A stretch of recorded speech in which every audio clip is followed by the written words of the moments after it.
इस वक्त की बड़ी खबर नेपाल से आ रही है, जहां के तनहू जिले में मर्सेआंगडी नदी में एक बस गिर गई है जिसमें 40 लोग सवार थे, जिसमें से 14 लोगों की मौत की खबर है।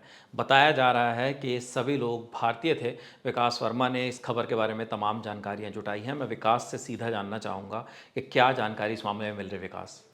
देखिए, ये हादसा जो है वो शुक्रवार को सुबह 11:30 बजे के आसपास हुआ है। ये बस जो है पोखरा से काठमांडू आ रही थी और यूपी नंबर की बस थी, गोरखपुर की रजिस्टर्ड थी। यूपी 52 वहाँ का डिस्ट्रिक्ट कोड है। तो यूपी 52 की बस थी। ये आ रही थी पोखरा से काठमांडू।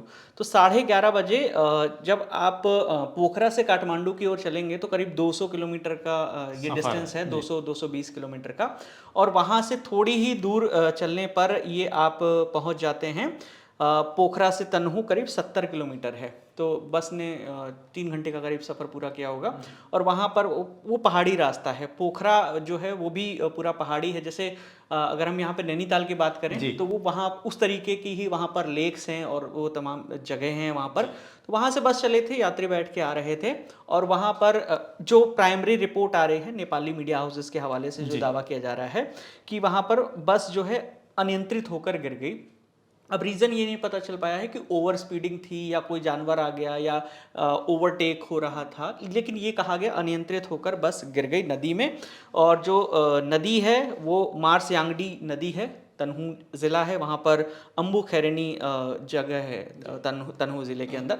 वहाँ पर वो बस गिर गई और जो जिसमें 40 लोग सवार थे और वो बस चली गई। और बस के विजुअल जो हम लोगों ने देखे, बस की पूरी छत उखड़ गई।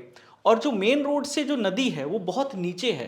तो अभी नेपाल की पुलिस और नेपाल की जो आर्मी है वो रेस्क्यू ऑपरेशन में वहाँ पर लगी हुई है। और एक बयान वहाँ से आया है, एसपी हैं वहाँ के बीरेंद्र शाही। उन्होंने बताया कि स्थानीय पुलिस और रेस्क्यू टीम मौके पर पहुंच गई है।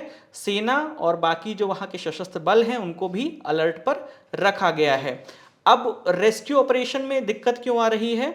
क्योंकि वो हाइट, मैंने जैसे आपको बताया कि वो ऊपर से नीचे तक जाने में, पहुंचने में वो दिक्कत आ रही क्योंकि है। रास्ता उतना समकक्ष नहीं होगा, इतना आसान नहीं होगा। जब आप किसी पहाड़ी पे जाते हैं और वहाँ से जो खाई होती है, खाई नुमा नीचे नदियाँ होती हैं, तो वहाँ से रेस्क्यू करना वैसे मुश्किल है। विकास, एक जानकारी और मैं जानना चाहता हूँ, क्योंकि हमें शुरुआत में ये अपडेट्स मिले थे कि शायद 14 लोगों की जान जाने की खबर है, जबकि बस में 40 लोग सवार थे।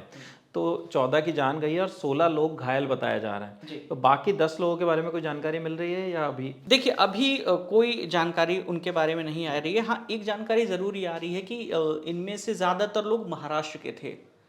ये जितने भी यात्री वहाँ पर गए थे, ये महाराष्ट्र के यात्री थे। और अगर मैं यहाँ नेपाली मीडिया हाउस है कांतिपुर, मैं उसको इस समय खोल के बैठा हूँ। एक चीज़ और मैं आपसे समझना चाहता हूँ कि क्या ये तमाम लोग वहाँ पे काम करते थे, वहाँ रहते थे, या ये पर्यटक? ये पर्यटक थे। जी। ये 40 भारतीय पर्यटक थे।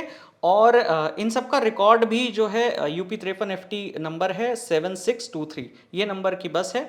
और जब आप भारत से नेपाल जाते हैं, अगर फ्लाइट से जाते हैं तो आपको, अगर पासपोर्ट है तो अच्छी बात है।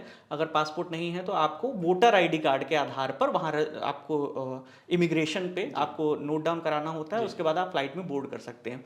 इसके अलावा आप अगर बस से जाते हैं तो जो बॉर्डर पड़ता है गोरखपुर के बाद, सोनौली बॉर्डर है, जितने भी बॉर्डर से आप जाएंगे तो वहाँ पर आपको रुक कर एंट्री करानी पड़ेगी। आप अपनी गाड़ी भी ले जा सकते हैं। भारत के जो नंबर हैं, मतलब अलग अलग ज़िलों की जो गाड़ियां हैं ले जाएंगे, उसका टैक्स आपको भरना पड़ता है और बताना पड़ता है कितने दिन के लिए कहाँ जा रहे हैं। तो जैसे दर्शन के लिए लोग पशुपतिनाथ बहुत जाते हैं, काठमांडू की अगर बात करें, और गोरखपुर के रास्ते से ही सारी बसेस जाती हैं सोनौली बॉर्डर होते हुए। तो ये सभी पर्यटक थे, ये घूमने गए होंगे।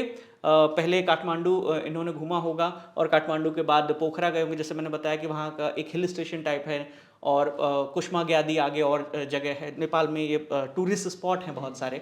तो वहीं वो बस गई है और जो लौटते समय जो है ये हादसा हो गया है वहाँ पर। जी, तो ये अभी तक जानकारी जो है तमाम मिल रही है इस मामले में कि कुछ यात्री थे जो पर्यटक थे और वो घूमने के लिए गए थे, लेकिन ये बड़ा हादसा हुआ है। बस किस वजह से गिरी इसकी अभी तक जानकारी सामने नहीं आई है, लेकिन यह हादसा ज़रूर हुआ है। 14 लोगों की मौत की खबर सामने आ रही है, 16 लोग अभी तक घायल बताए जा रहे हैं। 10 लोग और इसमें सवार थे, क्योंकि 40 लोग कुल सवार थे। उनके बारे में अभी तक जानकारी नहीं है। रेस्क्यू ऑपरेशन चल रहा है जिसमें उनकी खोजबीन जारी है। अभी तक के ये तमाम अपडेट्स थे, और जो नई जानकारी आती है वो भी आप तक पहुंचाएंगे हम लोग। इस खबर पर हमारी नज़र लगातार बनी हुई है। देखते रहिए द ललन टॉप। शुक्रिया।